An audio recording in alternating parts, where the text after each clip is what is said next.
Hello everybody, welcome to Weather on the Go. This is another weather forecast video for you guys. Happy Wednesday morning. Very active go of it here yesterday on your Tuesday. We had a derecho start across portions of the northern plains and dive east-southeast here into portions of the Midwest across, South Dakota, northeast Nebraska through much of Iowa before ending across eastern Iowa here and moving into western Illinois as well. Lots of wind reports with this, lots of hail reports, and lots of tornado reports here as well. We had 3 confirmed potential reports here of tornadoes, one across northeastern Colorado and a couple of them back over here into portions of the mid-Atlantic across Maryland. A lot of wind reports here as well, 218 with 22 of those significant. We even recorded a 96 mile per hour wind gust officially in Huron, South Dakota here with this derecho earlier on Tuesday rather. And we also had 33 hail reports with 7 of those significant, so a total of 254 severe weather reports from portions of the northern Rockies, the northern plains here through the Midwest, the Ohio Valley, and into the Mid-Atlantic, and even the Carolinas had a lot of wind reports as well here on your Tuesday. But in this video, I will be talking about generally just some severe weather here the next couple of days. I'm talking about here kind of a transition of some of the kind of the upper level pattern as we head towards the middle and end of July, and also look here at kind of a semi-active tropics here as well across portions of especially the Eastern Pacific as well. I do thank everybody though for joining my live stream yesterday. It was lots of fun, and I do enjoy that here as well. Everybody commenting in the comments about weather, related topics and other things like that. I do plan on going live here again today, as you can see, because we do have a couple more areas here of some decent severe weather chances. The Storm Prediction Center's Day 1 outlook here shows a slight risk across Montana, getting into northeastern portions of Wyoming, a marginal risk across the western Dakotas, getting down into the central plains into portions of Nebraska, Kansas, getting down towards the Texas and Oklahoma panhandles, eastern Colorado, getting farther to the east across the middle Missouri Valley, across south central Iowa, north central Missouri, through the Illinois Valley. And then we have a slight risk in this area here as well, across portions of the Ohio River Valley, getting down towards the eastern Tennessee River Valley and into the Carolinas and Mid-Atlantic here as well for the day today. Looking here at kind of the individual hazards with the storms today, you can see the wind risk here is 15% and generally those slight risk zones, but we do have a significant hatched 15% zone for wind across western and central portions here of Montana. This does include the 75 plus mile per hour wind gust potential across this area near the Helena area here in Montana today as well. Otherwise, just kind of a general 5 to 15% wind risk here, kind of going along with those marginal and then that slight risk zone here, that 5 to 15% chance here of some severe wind, up to 70 miles per hour here in these areas. And then we're looking at the hail risk here from the storms today as well. We got that 15% hail risk across northeastern Wyoming, getting in through much of Montana. We even have a significant 15% hail risk of those, 2-inch or larger, those golf ball size hailstones or larger.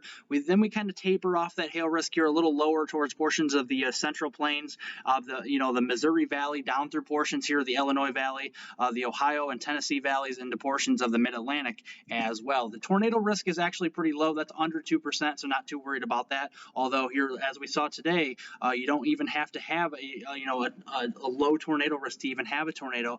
Just means less than 2%, you still have a chance. So that is something here to consider. As we head through the morning hours here today, we're going to have a couple areas we're watching, kind of that overnight cluster of storms that we're moving out of Illinois. That'll be moving into portions here of the Ohio Valley and the Mid-Atlantic during the morning here today. We got another cluster of storms across especially Nebraska here, up into the Dakotas here as we head into the morning hours as well. As we get into this afternoon, mid to late afternoon, we got a clustering of storms here, kind of with some scattered severe weather across portions of that slight risk zone across the Mid-Atlantic from southern Ohio into portions of West Virginia. So the Charleston area, getting down towards Cincinnati, portions here of the Knoxville area and towards Asheville, North Carolina. We got some more storms potentially up towards Pittsburgh, maybe down toward the south here towards Richmond, Virginia. We got another cluster of some showers and storms, probably just some heavy rainfall mainly across this area into South Dakota, getting into portions of northern Nebraska and into portions of Iowa as well. Now this model here, I do want to warn you, is probably a little far north with some of this rainfall. I think this might be a little farther south into portions here of Nebraska. But nonetheless kind of gives you a flavor of what we can expect as we head through the day today as well. And this complex of storms will kind of dive down toward the south here as we head toward the evening, probably down across the central plains towards western and southwestern Iowa with some heavy rainfall. Also watching a complex of storms organizing into the evening and overnight hours with some significant wind damage threat and also that significant hail across portions of central and western portions there of Montana as well. But generally looking at the rainfall amounts as we head towards, today into the evening, into the early evening hours, you can expect here some scattering of some heavy rainfall across portions of the lower Ohio Valley, getting into the eastern Tennessee Valley and the mid-Atlantic here up into southern New England. We can have pockets of 1 to 3 inches of rain that could fall, especially if you have thunderstorms training over the same areas. The word training means kind of moving over the same areas here as we head through the day today. Also some heavier rainfall, like I said, kind of move this from South Dakota more down towards Nebraska. I think the heavier rainfall will be a little farther south. Just due to that derecho kind of pushing that frontal boundary a little farther south. I think the heavier rainfall will be more in line here into portions of Nebraska. Also got some rainfall developing across western Montana with that system developing into the evening hours as well.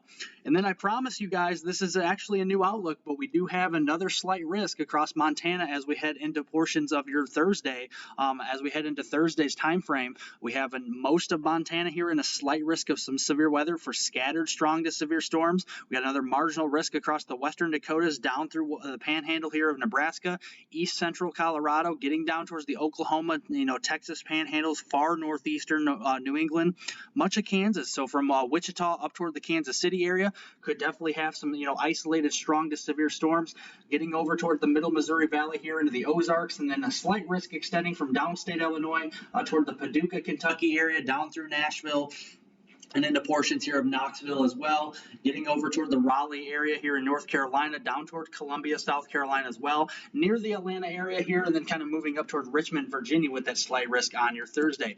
This is mainly going to be for some wind and hail. You got that, 5 to 15%, that marginal to slight risk here for some damaging winds, up to around 60 to 70 miles per hour on your Thursday. A lower hail risk across portions here of the mid-Atlantic here, not a lot of instability. The more of the stronger instability will be across portions of the central and northwestern United States, especially up into Montana, where we maintain that slight risk for some large hail around that 15% chance of large hail up there. Otherwise, kind of a 5% risk of some large hail across portions of the Missouri Valley, getting down into the central plains here and western plains as well. Now, as we move into the morning hours here on your Thursday, we could have some heavy rainfall across Iowa. Now, again, this model might be a little too far north with this because the effective boundary is actually a little farther south just due to that derecho moving through. So we'll kind of move this to kind of extrapolate this rainfall into portions more of southern Iowa, northern Missouri here into western Illinois. So we'll kind of watch this as we move into the Thursday time frame. Maybe some isolated storms across the Carolinas here in the morning, and then we kind of got that bowing out cluster here continuing into the morning hours on your Thursday, getting up into southern Canada here, the southern Canadian prairies, and northeastern Montana here as well. As we head through the afternoon here, again, kind of move this a little farther south towards central Illinois, but down toward the Peoria area. But you can get the general idea. The heavy rainfall is a little here, is a big threat with some of these storms. Also could have some stronger wind gusts here as well, but kind of just in that marginal risk zone, not too much here, worried about that. We got some popcorn type storms here across the southeast here on your Thursday afternoon. And again, as we head to the overnight hours, just some clustering of storms here from the, the southern plains into the central plains here on the front range of the Rockies, back across the Ohio Valley, the Illinois Valley, and then a couple clusters up into the Dakotas as well. But as we head into the Thursday time frame, the heavy rainfall threat will be back across the Midwest. Again, drop this the heavy rain swath a little farther south, I think, into northern Missouri, southern Iowa. But you get the general idea of about 1 to 4 inches of rainfall can be expected if you have a lot of heavy rainfall and torrential rainfall here with these storms, and especially if they move over the same areas. You got some heavier rainfall up across portions of the northern Rockies into portions here of the Montana area into southern Canada, and then we got some heavier rainfall here at times across the Tennessee Valley and up and down the East Coast here from Florida through the Carolinas and in towards Maryland and Virginia here as well, especially toward the Outer Banks as we head into the Thursday and Friday time frame. Well, looking at your temperatures here for today, we got some heat continuing across the central and southern plains into the Missouri Valley. Lots of lower 100s. We got 105 forecasted here for Wichita Falls, 103 there for the Dallas-Fort Worth area, 103 up toward Tulsa, 102 here into Oklahoma City. So lots of high temperatures across this area, reaching the 100-degree mark. We do have some cooler temperatures, relatively speaking, up into the Dakotas with some low to mid 80s, toward the Chicagoland area with a little bit of a lake breeze here into the upper 70s. Maybe some cooler 70s across the UP of Michigan, the Arrowhead of Minnesota, getting into much of Wisconsin with some mid 70s behind that front that moved through on yesterday. But lots of 90s across the south and east here as we head into this afternoon. And even on Thursday here tomorrow, we do have temperatures rising back into the well into the hundreds here across the Red River, down into North Texas, into Oklahoma here with that worsening drought. In the dry ground, you have a quick warm up here with temperatures rising to near 105 in those areas as well. A little more heat getting over toward portions of the Tennessee Valley with temperatures rising to near 100 on that area as well. As we move toward the Friday time period, these fronts will start to dive and propagate more to the south. We got more of the thunderstorm activity across the Ohio Valley, the Mid-Atlantic, and the Southeast as we head toward Friday. A little bit quieter across the Midwest and the Northern Plains, but can't rule out maybe some isolated showers and storms across that area. The monsoon weather will continue here in earnest across portions of New Mexico as we head into the Friday time frame as well. And looking at the temperatures, the high temperatures for your Friday, July 8th, still that heat will be continuing in a big way across Texas, Oklahoma, and much of the deep south, the Dixie Valley region, all the way through portions of the Gulf Coast and the East Coast here as well. We got temperatures rising up to near 105 or a little higher across the Red River area, getting into northwest Texas here around the Wichita Falls area, forecasting 106. Back toward the Phoenix area, maybe 109 to 110. Back toward Death Valley as well. We got some, typical summer-like temperatures across the northern plains, getting into the Midwest with some 80s, middle 80s at that, and some upper 80s mixed in there here as well. Some cooler weather across Wisconsin again with some middle to upper 70s, but some nice weather here as well as we have some of that sunshine returning across the northern plains at times with some high pressure working in here on your Friday. And then as we get kind of into the early portion of this upcoming weekend, we got a frontal boundary that'll start to move down farther to the south. We got some wet times of it here with some wet weather across portions of the Tennessee Valley, getting into the Carolinas and the southeast here. As this frontal boundary moves to the south and east, we'll start to see some showers and storms in scattered coverage across these areas. And then the high pressure will really start to work over into portions of the Great Lakes, into the Midwest here, as well as the northern plains, kind of some drying things out as we head into early this weekend. We got the monsoon, however, continuing across portions of the Four Corners.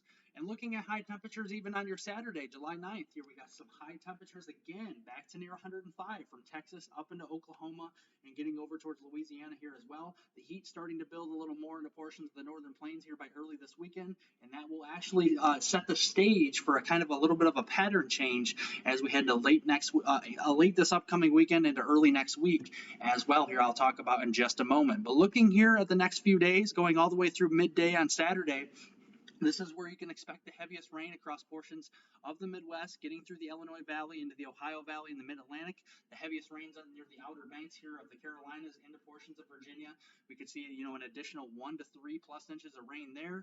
However, underneath that ridge, you can continue to see dry weather from Texas, especially across central and north Texas, getting into Oklahoma, western Arkansas here, as well as much of the west coast here as we head through the next 72 hours or so as well.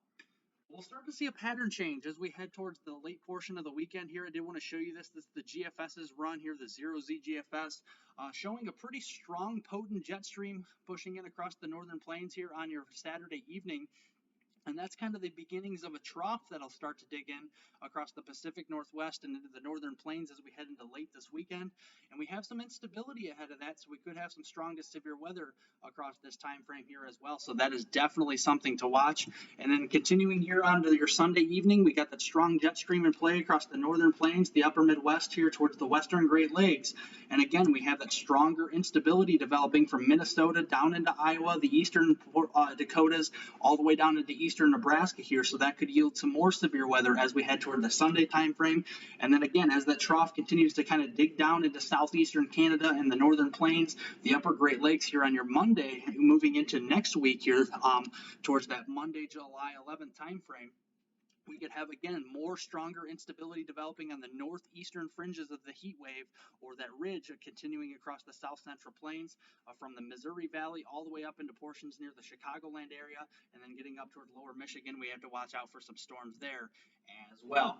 The change of fortunes is looking likely as we head towards the middle and end of July, and the reason is because the climate forecasting systems model is actually seeing a pattern change here, with the heat continuing to kind of retrograde to the west, it is actually going to see a warmer than normal anomalies across the west coast, getting down into the Pacific, Pacific Southwest or the Baja of California.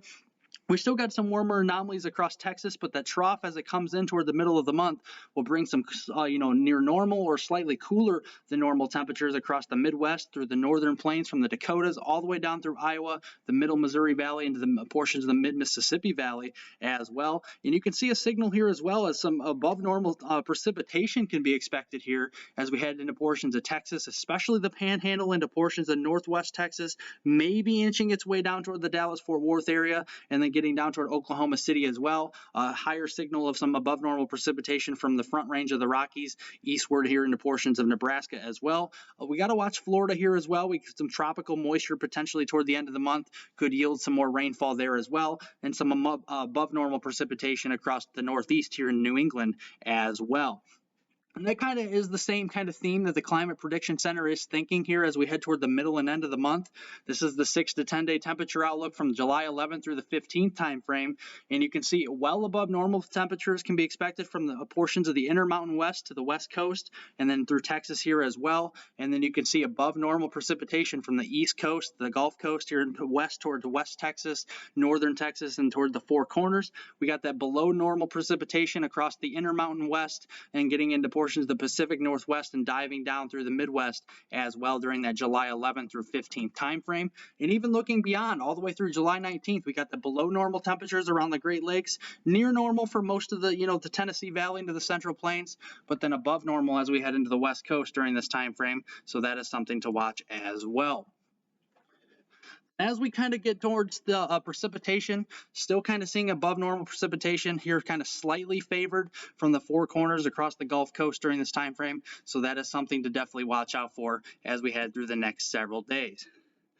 We are looking here at a hurricane across portions of the eastern Pacific. This will weaken to a tropical storm or tropical depression here, Hurricane Bonnie, by the end of the week here into the weekend. So not too much to worry about. This is over generally open waters.